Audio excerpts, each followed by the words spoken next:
Hallo julle. Ja, ek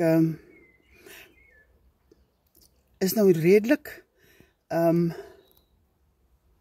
ook maar beïnvloed deur die lot Suid-Afrikaners wat Amerika toe getrek het onlangs.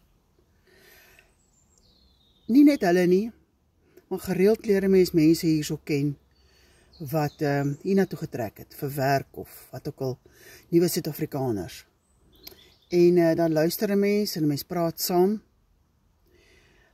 En vandag wil ek maar my eie eier lê. Vinnig, ons storie, ons geskiedenis. Ons is in 95 uit Suid-Afrika uit weg.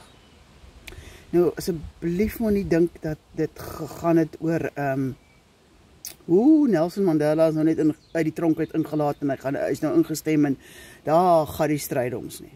Nee, dit kom helemaal langer vroeër. Ek en Arnold het al kort na ons getroud is gedink, kom ons gaan bietjie ergens anders in 'n land woon en werk. Vir die opwinding. Net om eendag te kan sê, as ek op die ouwe tuise stoep sit, nou ek is nou al kort voor die ouwe tuise stoep, waar ek kan sê, as ek daar op die stoep sit en ek drink my teetjie en ek doop my beskuitjie daarin, om te sê, ek het tog al in daai land gebly, of ek het al daai plekke gesien, of wat ook al. Net daai jukking van iets te gedoen het met my lewe. Ek het maar 'n onrustige siel, om te kan sê, ek het vir 40 jaar in dieselfde huis gebly. Ek weet nie of ek het so gehanteer het nie, maar goed, dit was daai jare glad nie. So met ander woorde, en toe die vinnigste opsie wat opkom net na ons getroud is, was toe nou Arnold wat Saudi-Arabië toe kan gaan. Nou goed, ek het gelukkig 'n ingenieursman getrou, sy vagkundigheid word oral gebruik. En toe sê hulle, ja nee, maar hy moet sonder sy vrou kom vir die eerste 6 maande. Toe sê Arnold, wat, hy is nou nie pas getroud, hy gaan dit nie doen nie. Toe wag ons nou maar af, en toe is die kinders gebore, en toe kom daar die geleentheid weer, begin die manne so by die werk praat. Kom ons gaan 'n bietjie ander lande bly in. Eerste ene wat opgekom het was Australië en Nieu-Seeland. Ja, want hulle is baie naby aan Suid-Afrika, dieselfde somer, hulle praat Engels, en daar's cricket, wat vir Arnold baie belangrik is, cricket en rugby. Toe kyk ek eendag op die kaart en ek sien, Nieu-Seeland is dan ver van alles af, Australië ook, daar gebeur ook al, ekskuus, daar gebeur niks naby hulle nie. So, toe sê ek vir Arnold, hy gaan nie soontoe nie. Dan sit ek nou net weer in Australië vas, of ek sit nou net weer in Nieu-Seeland vas. Die ander lande was maar 'n bietjie van 'n vrees, lande soos Europa, want ja nee, ons kan nie Frans praat nie, ons het op skool laas Duits gehad, hoekom gaan ons dit doen, bietjie bang daarvoor. Engeland het net gelyk, die magtige Engeland, wat wil hulle met ons daar maak. Maar goed, dis nou maar hoe mense koppe loop daai jare, onthou dit was nou vroeë 90's. Toe sê Arnold, maar wat van Canada, want hy is in die aerospace, en daai aerospace bedrywe is groot daar. So doen ons toe nou aansoek vir Canada, kom agter, ja wat, dis 'n proses, gelukkig soos ek sê, is Arnold in sy graad is in aanvraag, so ons het ingekom, en die kinders is nog jonk, en alles en so, en woep, nee, daar gaan ons Canada toe.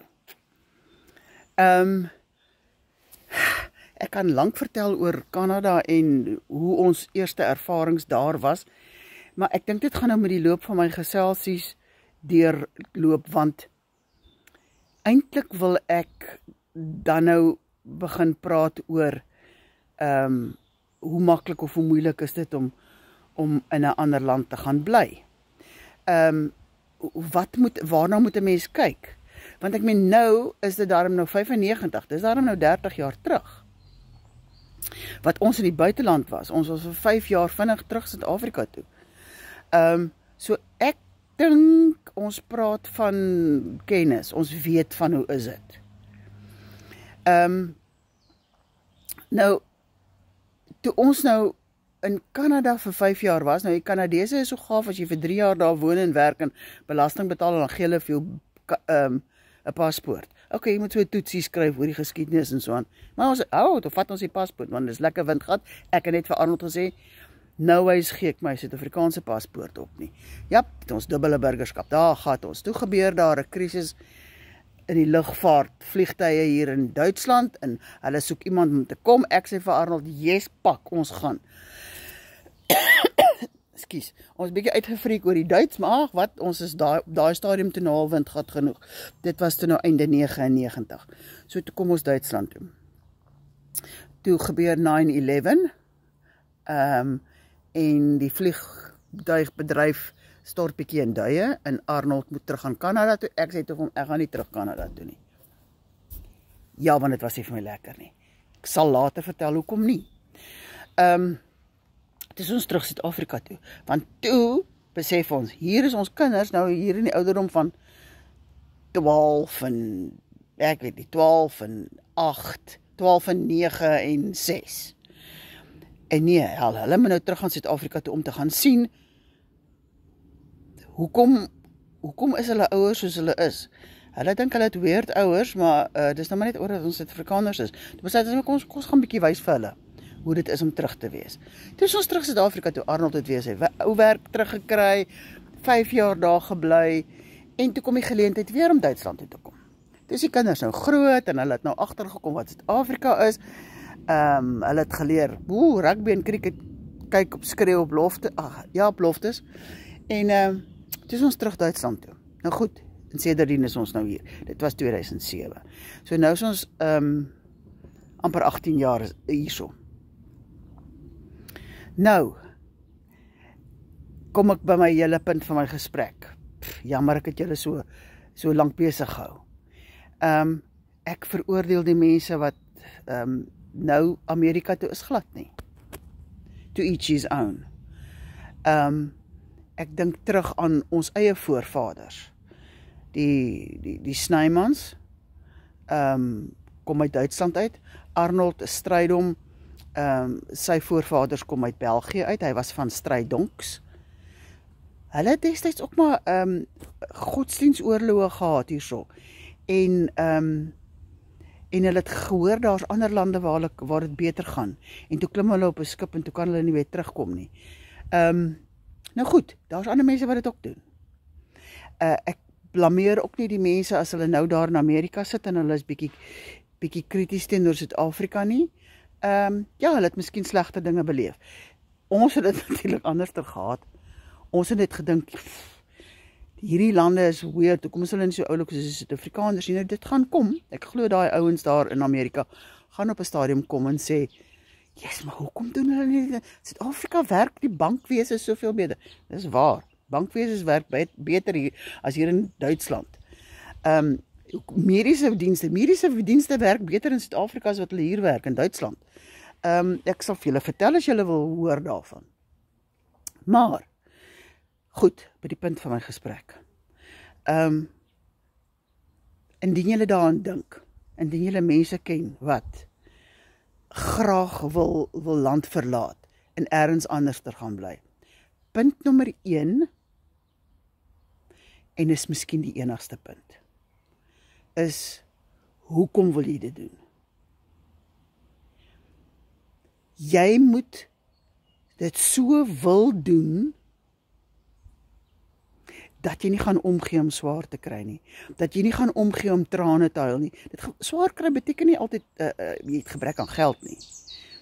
Ja, dis absoluut daar. Want ek meen, nou begin jy van niet af. Jy kan miskien hier 'n vreeslike grand fancy job gekry het. Ja. Jy moet dit so graag wil doen, dat jy nie gaan omgee vir alles wat sleg gaan wees, van wat na jou kant toe gaan kom nie. Want die sleg gaan kom. Hierdie is nou vandag my eerste geselsie. Ek sal later, as julle belangstel, en nog 'n video maak oor presies hoe en wat alles gebeur. En hoe mense dit kan oorkom. indien ooit. Maar heel eerste besluit vir jouself, hoekom wil jy dit doen? Moenie vir my sê, jy wil wegvlug van Suid-Afrika af nie. Jy wil wegvlug, want dit gaan sleg daar nie. Dit gaan nie motiveer hoekom jy hier is nie. Dit gaan nie motiveer hoekom jy in Duitsland sit, of in Amerika sit, of in Kanada sit, of waar ook al sit nie. Want jy moet daar kan sit, en dit moet vir jou lekker wees. Dit moet vir jou die lekkerste van alles wees. Lekkerder as wat in Suid-Afrika is. Nou, hoe weet mens dit? In hierdie jare het ek op die volgende afgekom. Ek het vir myself 'n skema uitgewerk. Dit geld vir baie fasette van my lewe. Maar, kom ons praat nou hierdie faset van trek. Vat 'n kaart, 'n stuk papier, en trek vir jou 4 kolomme. Want, goed, ek gaan vinnig nou hier probeer omdraai, want ek is nou 'n bietjie dom met die wat noem 'n mens die kamera inscan. Ek het nou hier 'n kaart getrek, maar die wind het hom nou omgewaai, want ek sit hier buite in my tuin. Flip, daar val hy weer. Gou moet, ek is nou terug.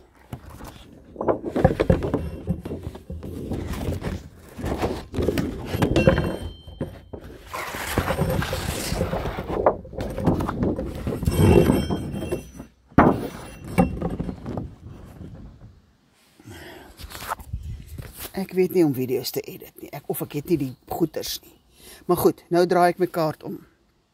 Ag, my kamera. Goed. Hier het ek nou 'n baie groot kaart gemaak. Hy staan nou hier by my kandelare. En ek het 'n kolom hier, Suid-Afrika, en ek het hier die nuwe land. Hierdie is punte wat ek gaan gee. Nou, my lewensfilosofie is, as ek my lewe, nou net in hierdie opsig, in 10 punte kan opdeel. Party van ons het dalk 15 punte, party het dalk 20 punte, party het net 3. Maar okay, ek het nou hier so amper 10. En jy deel dit op, en kom ons sê 6 van daai punte is fantasties. Dan is jou lewe okay. Dan het jy niks regtig oor nie, want met daai ander 4 kan 'n mens saamlewe. Suid-Afrika, kom ons begin nou maar net hierso. Waar is jy? Okay, kom ons begin hier is ons nou spesifiek in Suid-Afrika. Kom ons hier is nou in Kaapstad ook, dit maak dit nou nog bietjie lekkerder.